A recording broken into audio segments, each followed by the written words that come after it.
Number one, I want to apologize for being late. We got off the practice field. Wanted to look at the practice tape, and so getting ready for the game. Had two real good practices back to back. We'll go out again tomorrow. Friday will be a travel day, and then we'll be back into a Wednesday, Thursday, Friday schedule for the game on Saturday. I'm sorry, on Tuesday. This also was a big day. Anytime you welcome some new guys into your program and recruiting and the hard work, and first and foremost, Matt Rosano, who's become our recruiting coordinator, has done a fabulous job. Has really worked at it hard. Is a great evaluator also, and I think he gets that.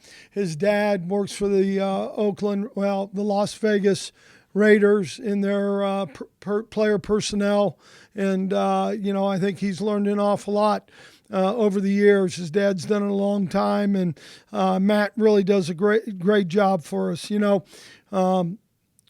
Philosophically, you can look at this early signing date, and I know on a national setting, I think there's a lot of people trying to figure it out when the early signing date should be. Do we need to move it back? Do we need to have two signing days? I think there's a lot of discussion. Part of that discussion, obviously, with the coaching carousel, for lack of a better word, going on this year. There's been a lot of guys who have been committed, or a lot of guys who were going to sign, and that coach isn't there anymore. Or, I think that. I think the obviously the NIL is going to be part of it. That's a little different, and trying to figure that out. So,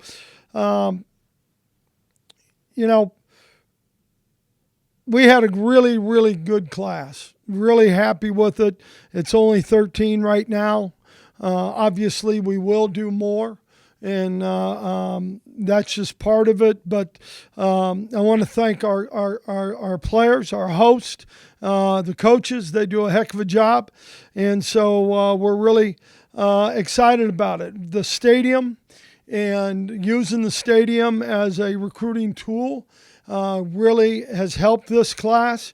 And I think the way we played as a football team, we had 9 players from the state of California, most of them from Southern California, and they got to watch us play. They came to Dignity Health, those from the LA area. So it was great to have them there, and it was great for them to see us play. We've got 8 players that we signed.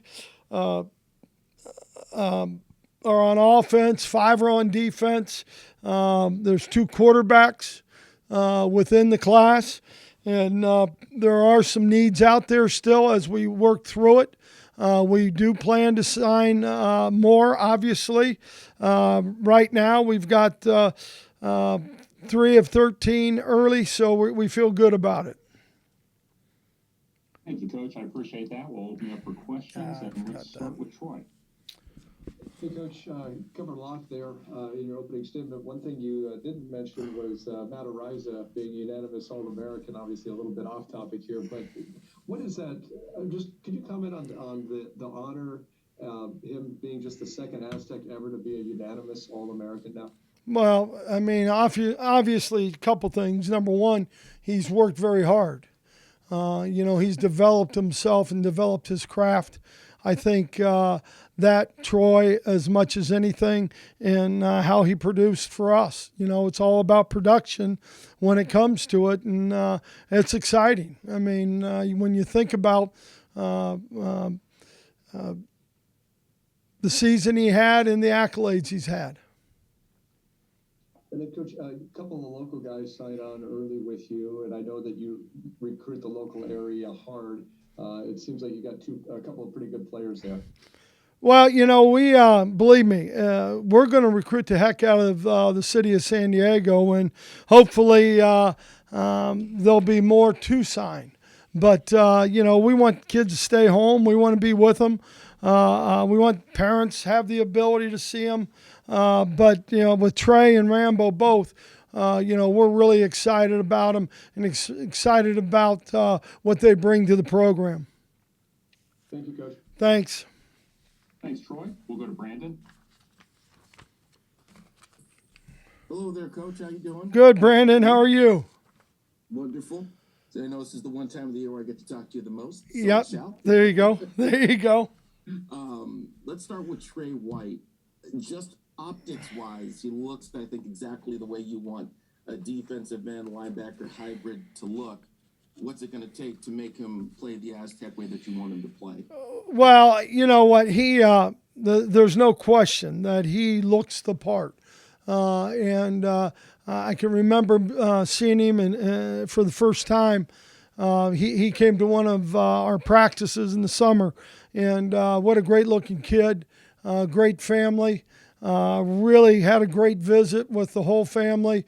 I think he's going to be a guy who has a big inside player for us as a linebacker.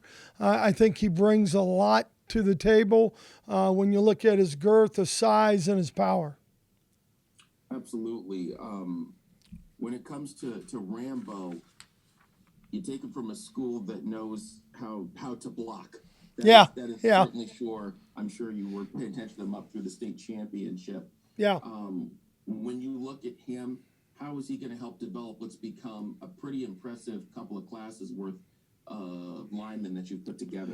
Well, I think the one thing, and I think his best football is obviously ahead of him. I think he did a great job, obviously, for Cathedral Catholic. Tremendous athlete for a 6'4" guy, and right at that 300-pound mark. Good feet.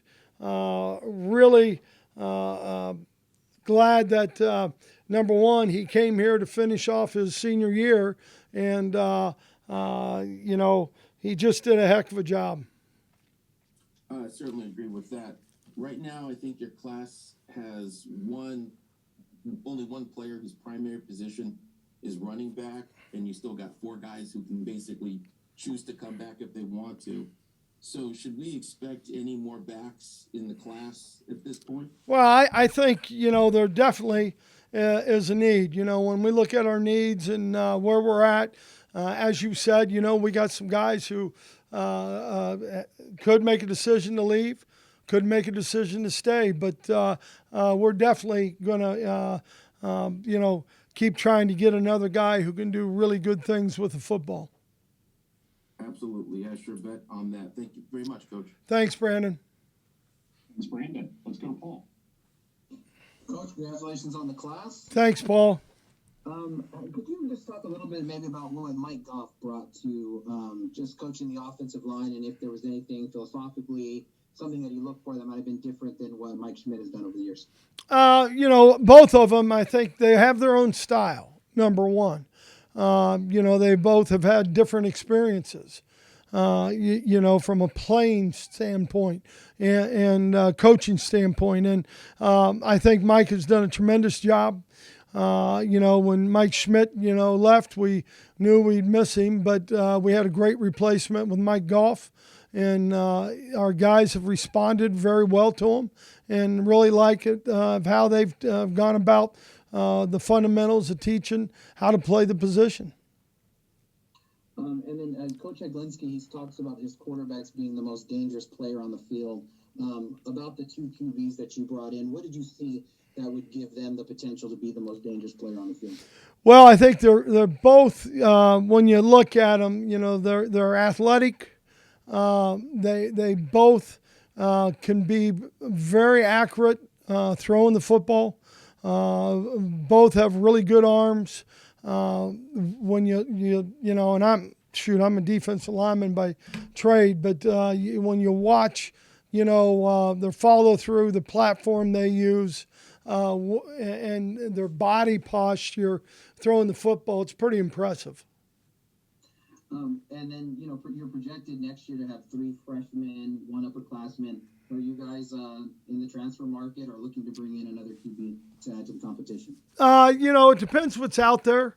I think we can all get really excited about the transfer portal, and we've got to do a good job finding who fits our style, who fits our program, and I think that's really important. We got to get guys who can be here early in the spring, be here during winter conditioning, because they got the. I think one thing, if I'm the quarterback, I've got to have the respect of the rest of the guys on that football team.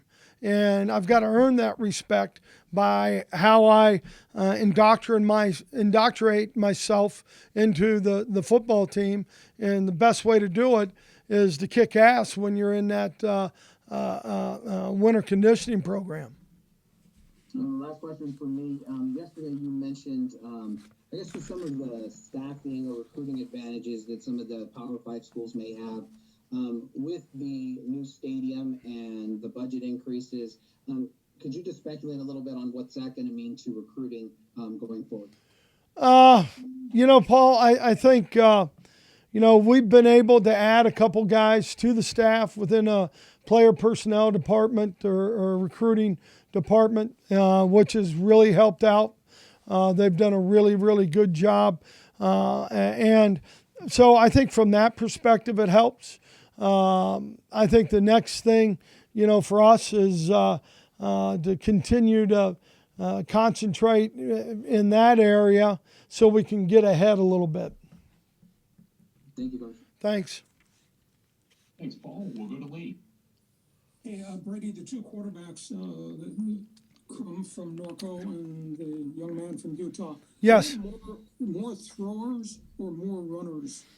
I would say they're more of a throwers. And I'm saying that, Lee, but they're both pretty damn athletic.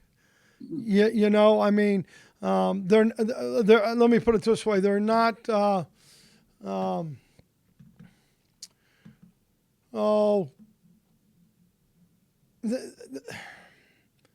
pretty athletic. They throw it a little better than running with it. Let me put it that way. They're not Denard Robinson, that way. Are they as physical a runner as Lucas is or Jordan has shown, or are they just more scramble type guys? No, I think they're pretty physical. I know they're both really competitive. It's really, and obviously, if you're a freshman and you're coming in, there's another quarterback. You got to be pretty competitive if you're going to go to the same place. Question about Rambo. Does he project as a tackle or guard? I mean, I've seen the video of him, and he's obviously got great feet. Yeah, he does. I would love to see him play left tackle. I'll be honest with you. And can you comment on the other 2 offensive linemen you brought in? Drew. Yeah, you got Drew, right? He's a big, thick guy. He's more of a possibly a right guard, but a right tackle for sure. He's thick. He's played in a great program. He's just massive. So Drew, and then hold on there, Lee. I want to make sure. Lakea is very athletic, has very active hands and active feet, good strength, and we're excited about him. The fact you only got 2 local kids, after all the success that San Diego kids have had wearing the red and black, are you kind of disappointed there's not more kids that would be part of this? There's no doubt that we want more kids. And, yeah, do I get disappointed when a kid doesn't come or here and goes, to another university? Yeah, that disappoints me. And I know during the pandemic and we were doing the high school clinics. That was one thing I talked about when we clinic the San Diego area coaches. That we want your guy. We're gonna ask you to help in keeping your kids here. A couple other quickies. The two quarterbacks, will they be here in January? Yes. Is anybody else going to be here in January? Yeah, we've got 3 of the 13 that will be here in January. Who's the third one? Both quarterbacks, right? Kyle Crum and Logan Tanner, tight end. Okay. And I want to clarify a comment you made yesterday. The guys that jumped into the transfer portal, are you going to have them on the program? Are they going to play in a bowl game, or have they put themselves in limbo until they decide what they want to do? No, the guys who, if they put themselves in a portal, they're not playing. Okay. Will you have a chance to talk to you again before the bowl game? You'll have to check with Mike May. Or, Lee, are you going to the game? No. Got work here. Okay. I was going to say we could talk. Okay, great. Thank you. Okay. Appreciate it. Thanks, Lee. We'll go to Kirk. Hey Brady, the quarterback room is going to be pretty young next year. Do you feel comfortable with those 4 that you can find the guy, or does there need to be more of a search to get a guy that's more veteran? Well, I think depending if we take a guy, depending on what's out there, it could be an older guy if we take a guy. We had a guy named Nate Davis at Ball State who was a young guy who played awfully well. I mean, we were 12-1 because of what he brought to the program, to be honest with you. And so, I think there's some guys who are young who need some more time, right?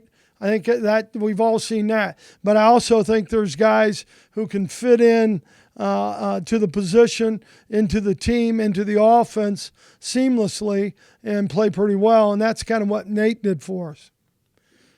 Also, the guys this year were all, I think, dual threat kind of guys, and these guys tend more toward the passing, as you stated. Was that a kind of an intentional thing to kind of mix up the room a little bit, or just kind of how it worked out? No, I think it's what we're looking for. I don't think we're looking for a guy who's going to run the ball, quarterback-specific runs. We're not going to, just take a guy like that. We got to take guys who are athletic. When we've been hurt defensively, we've been hurt not by quarterback designed runs. It's them moving in the pocket. It's them extending the play. It's them scrambling. And that's what's hurt us. They've also had the ability to throw the football awfully well. And when you look at it, I can go from the Utah State game. We hit him, we sacked him, but he extended plays. He was really accurate. So, we want to run the football. There's no question, but we've got to have the ability to be precise in the passing game. And how much do you think it does advance them to be here for spring football? Is it like give them a whole extra year, you think, as opposed to coming in August? Yeah, I think there's no doubt that any guy who comes mid-year, I think they learn so much about, number one, college, what it's like to be a college athlete, from classes to social to all that kind of stuff. I think that really helps, and obviously getting to know teammates, getting to know the strength coach, even though I don't know if I'd want to know Adam Hall personally, but if I was an 18-year-old, but I can tell you, that whole transition is huge. Haskell and Maiden have been here a year. Can the other guys, is this an open competition with the other 2 guys, or do you think it's going to take something for them to move up? Well, I say this all the time in recruiting. The best players got to play. So whoever that is going to be at the end of the day, the best players got to play. It doesn't matter if there's a 5th-year senior, 6th-year senior, true freshman. The best players at every position have to play. And I want to ask, what other areas specifically do you need to fill in with the rest of the class? Yeah, well, defensively, a little bit more for sure. I mean, we'd like to take 3 defensive linemen, and, you know, 1 more linebacker, 1 more safety, and 1 more corner. Thank you. And yeah, you got it. Thanks, Kirk. Looking for any final questions for Coach? We'll go back to Paul. Coach, you mentioned Logan Tanner. He obviously had some pretty big time offers, if you believe the internet. But you know, just could you speak to him and just his ability to, you know, be a playmaker, and then obviously adding to what he adds to the tight end. Yeah, you know, that's a big group for us, and it's a big group when you look at 12 or 13 or 11 personnel, you know, and so that's a huge group. He's a guy that is kind of can do both. You know, when you talk about being on the line of scrimmage as a Y and blocking, or being the off, you know, the U back or H back, whatever you want to call it, I think that's huge. And I think, you know, he's very athletic. And then you mentioned that people are trying to figure out what to do with the early signing day, the, you know, NIL transfers, etc. Could you just go into your personal approach to that and how you're kind of starting off this, and then we'll collaborate to go forward? Well, I think a couple things, and you know, I think it's worked all pretty well. And then the NIL has happened at the same time that the transfer portal happened.